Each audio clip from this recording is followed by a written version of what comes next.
Out of nowhere tonight came an announcement that appeared to catch everyone at the Glasgow summit by surprise. Adversaries China and the United States had struck their own climate deal. China spoke first.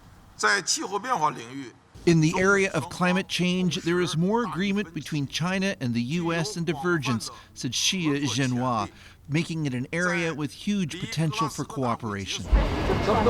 As he left, chased by Chinese journalists and the Chinese flag, U.S. climate czar John Kerry took over. The two largest economies in the world have agreed to work together to raise climate ambition. Their joint declaration lays out a process to keep talking to each other.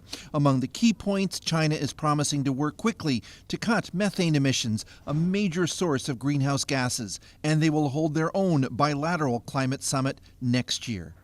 The U.S. and China have worked together on climate before, but that seemed to end here in Glasgow. Not showing up? Come on. When President Joe Biden chided China's leader for skipping the summit, but tonight's tone was different. This declaration is a step that we can build on.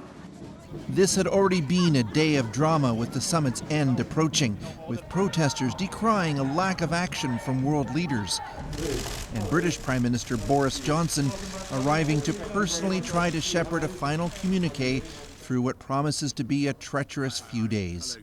Will you help us grasp that opportunity, or will you stand in the way? The first draft of the communique urged all nations, including China, to speed up efforts to stop burning coal and to phase out subsidies for fossil fuels. Not specific enough for many in Europe, but too specific, it appears, for big oil producers. The new China-US agreement may not help close those gaps in the final communique, but more cooperation between the world's top polluters may at least be a symbolic win.